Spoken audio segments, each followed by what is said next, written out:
নমস্কার। ঠাকুর শ্রী শ্রী রামকৃষ্ণ পরমহংসদেব এবং মা শারদার চরণে আমার সশ্রদ্ধ প্রণাম জানিয়ে ভিডিওটা শুরু করছি। সুখ ছোট্ট একটা শব্দ, কিন্তু এই শব্দটি বা এই কথাটি সকলের কাম্য। একে পাওয়ার জন্য সারাটা জীবন মানুষ ছোটাছুটি করছে, কিন্তু সুখ তো সহজে ধরা দেয় না। আর যদি ধরা দেয়ও, একে বেশি দিন ধরে রাখা যায় না, খালি হাত থেকে ফসকে ফসকে যায়। কারণ কি জানেন? কারণ হচ্ছে সুখ পাওয়ার বা সুখকে উপলব্ধি করার সঠিক রাস্তাটাই আমরা ম্যাক্সিমাম মানুষ জানি না। একটা কথা বলি, কথাটাকে আপনাদের মনে হতে পারে যে এটা অবাস্তব একটা কথা, কিন্তু একটু ভেবে দেখুন, এটাই হচ্ছে সব থেকে বড় বাস্তব কথা। সেটা হচ্ছে জীবনের সব পরিস্থিতিতে আপনি সুখী হতে পারেন, কারণ সুখ আপনার অন্তরের অনুভূতি। বাইরে ঝড় ঝঞ্ঝা যতই আসুক না কেন, আপনার অন্তরকে যদি তা বিচলিত করতে না পারে, তাহলে আপনি থাকবেন সর্বদা সুখী। সুখ হলো উপলব্ধির বিষয়। সুখকে দেখা যায় না, গোনা যায় না, সুখের কোনো রং নেই, সুখের কোনো পরিমাপও নেই। একটা জিনিস একটু ভেবে দেখুন তো, অনেক মানুষ আছে যাদের কাছে অর্থ, প্রতিপত্তি, যশ, সম্মান সমস্ত আছে, কিন্তু রাত্রিবেলা ঘুমের আগে তাকে একটা করে ঘুমের ওষুধ খেতে হচ্ছে।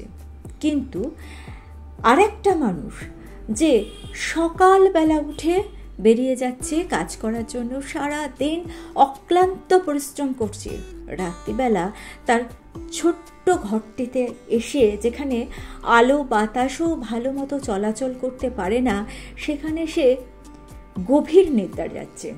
কিভাবে হচ্ছে? আপনি যদি সব সময় সুখে থাকতে চান, তাহলে কয়েকটি নিয়ম আপনাকে মেনে চলতেই হবে। প্রথমত, ক্রোধকে নিয়ন্ত্রণে আপনাকে রাখতে হবে, বা ক্রোধকে নিয়ন্ত্রণে রাখতে জানতে হবে। ক্রোধ হচ্ছে আগুন, আপনার থেকে সে সব কিছু কেড়ে নেবে। ক্রোধের আগুন আপনার জীবনের সমস্ত সুখের অনুভূতিকে গ্রাস করে নেবে ধীরে ধীরে, বিনিময়ে দেবে না কিছুই, থাকবে কেবলই শূন্যতা।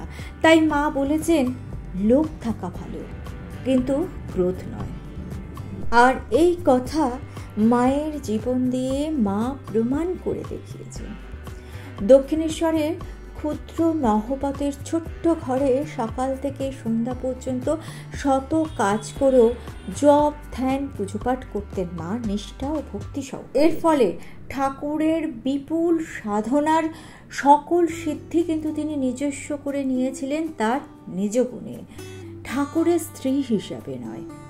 যে প্রতিকূল পরিস্থিতিতে সংসারের কর্মসাগরে ডুবে থেকেও মা সাধনায় সিদ্ধি লাভ করেছিলেন, তা সহজেই অনুমান করা যায়।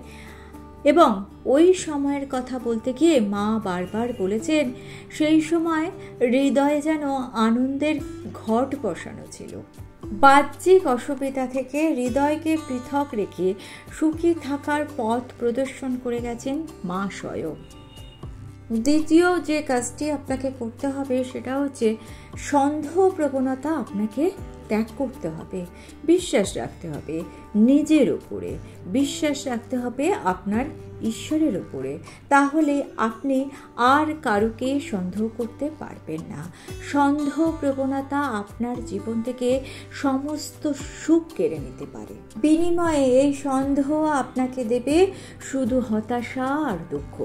কারণ সন্দেহ হলো এমন একটা বিষ যা আপনার অন্তরকে বিষাক্ত করে দেয়, যার ফলে আপনি হিরে এবং কাচের মধ্যে পার্থক্য খুঁজে পাবেন না। আপনার সামনে যদি হীরকখণ্ড থাকে, আপনি তাকে কাচ মনে করে অবহেলায় দূরে ঠেলে দেবেন। ফলে আপনার জীবনের সব সুখের অনুভব আপনি নিজের হাতেই হারিয়ে ফেলবেন। মায়ের জীবনের মুখ্য কামনা ছিল বড় সূক্ষ্ম, বড় সুন্দর।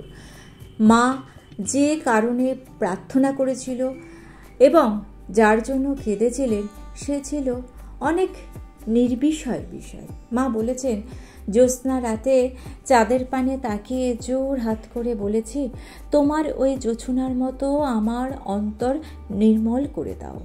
রাতে যখন চাঁদ উঠত, গঙ্গার স্থির জলে তার প্রতিবিম্ব দেখে ভগবানের কাছে কেঁদে কেঁদে প্রার্থনা করতাম, চাঁদের কলঙ্ক আছে কিন্তু আমার মনে যেন কোনো দাগ না থাকে। বাস্তবিকই মায়ের মধ্যে কোনো দাগই ছিল না, মানে মায়ের মনের মধ্যে কোনো দাগই ছিল না। আমরা কি কখনো এই রকমভাবে ভাবতে পারি? মা দেবী, তাই তিনি ভাবতে পেরেছিলেন, একথা সত্যি। কিন্তু আমরাও যদি নিজের মনকে মলিনতা মুক্ত করতে চাই, তাহলে আমাদেরকে মন থেকে সন্দেহগুলোকে দূর করতে হবে। না হলে এই সন্দেহ আপনার মনকে কুড়িয়ে কুড়িয়ে খাবে। বাস্তবিকই মায়ের মনের মধ্যে কোনো দাগ ছিল না বলেই আজও নহবতের সেই ছোট্ট ঘরটি তীর্থক্ষেত্রে পরিণত হয়েছে। তৃতীয় যে উপায়টি আপনাকে অবলম্বন করতে হবে বা মানতে হবে, সেটা হলো আপনাকে হাসতে হবে। যদি আপনি হাসেন, তাহলে সারা পৃথিবী আপনার সঙ্গে হাসবে। জীবনের যে কোনো বাহ্যিক পরিস্থিতিকে আপনি নিয়ন্ত্রণ করতেই পারেন, সেই শক্তি আপনার মধ্যে রয়েছে। অসম্ভব বলে কিচ্ছু নেই। পরিস্থিতি যতই খারাপ হোক, আপনার হাসি হতে পারে আপনার শক্তি, আর সেই শক্তি দিয়ে আপনি জীবন যুদ্ধে জয়ী হতেই পারেন। আপনি কখনো কাঁদবেন না, আপনি হাসুন। আপনার কথা শুনবেন একমাত্র ঈশ্বর, তাছাড়া আর কেউ আপনার সমবেতী হতেই পারে না। কিন্তু আপনি একবার হেসে দেখুন, আপনার সাথে থাকবে সারা বিশ্ব। এই কথাটি শুধু মানুষের ক্ষেত্রে নয়, প্রকৃতিতেও কিন্তু সত্যি। দেখবেন, ফুলের হাসি মুখকেই সবাই ঘরে রেখে যত্ন করে, কিন্তু ফুল যখন শুকিয়ে যায় তখন কেউ কি তাকে ঘরে রাখে? তাকে ফেলে দেয়। আপনি হাসুন এবং হাসতে হাসতে সৎ পথে নিজের কাজ করে যান। হাসি আপনার মনে এমন এক পজিটিভিটি উৎপন্ন করবে যে আপনার মনে কোনো নেগেটিভিটি আসতেই পারবে না।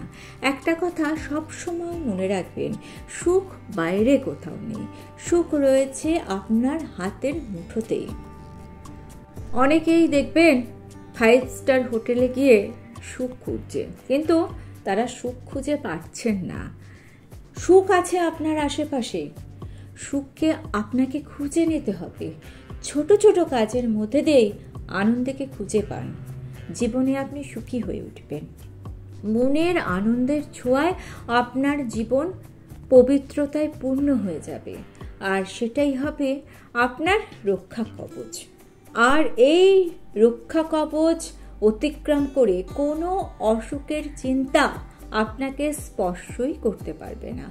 আপনি থাকবেন সুরক্ষিত। কোনো অসৎ কাজ আপনি তখন করতেই পারবেন না, ফলে অসুখী হওয়ার কোনো সম্ভাবনাই তৈরি হবে না। ঠাকুর ও মায়ের জীবনের এমন কিছু ঘটনা আছে, সেগুলো শুনলেই আপনি বুঝতে পারবেন যে ছোট ছোট বিষয় থেকে কিভাবে জীবনে আনন্দ পাওয়া যায়। মা সহসা তার পুরুষ ভক্তদের সামনে বেরোতেন না। যদি কখনো বেরোতে হতো, তখন ভীষণ বিব্রত অনুভব করতেন। এমনই একদিনকার ঘটনা। মা বলছেন, দক্ষিণেশ্বরে থাকতে একদিন রঙ্গন ফুল আর জুঁই ফুল দিয়ে মা মালা গেঁথেছিলেন। খুব সুন্দর মালাটি হয়েছিল এবং মা সেই মালাটি পাঠিয়ে দিয়েছিলেন মা ভবতারিণীকে পরানোর জন্য। মা ভবতারিণীকে সেই মালাটি পরানো হয়েছিল। সন্ধ্যাবেলা আরতি হচ্ছে, এরকম সময় ঠাকুর মা ভবতারিণীর কাছে গেছেন। মা ভবতারিণীর গলায় ওই সুন্দর মালাটি দেখে ঠাকুর একেবারে বিভোর হয়ে গিয়েছেন। বারে বারে বলছেন, কালো রঙে কি সুন্দরী না মানিয়েছে। সবাইকে জিজ্ঞাসা করছিলেন যে এমন মালা কে গেঁথেছে গো? ভক্তরা জানালেন, মা স্বয়ং এই মালাটি গেঁথেছেন। এই শুনে ঠাকুর বললেন, যা একবার তাকে ডেকে নিয়ে আয়, সে দেখুক যে এই মালাটি পরে মাকে কেমন মানিয়েছে। বৃন্দেজি মাকে ডাকতে গেলেন। মন্দিরের কাছে আসতেই মা দেখলেন বলরাম বাবু, সুরেন বাবু সব মন্দিরের দিকেই আসছেন। তখন মা কি করবেন বুঝতে পারছেন না, কারণ সকলের সামনে তো মা আসেন না।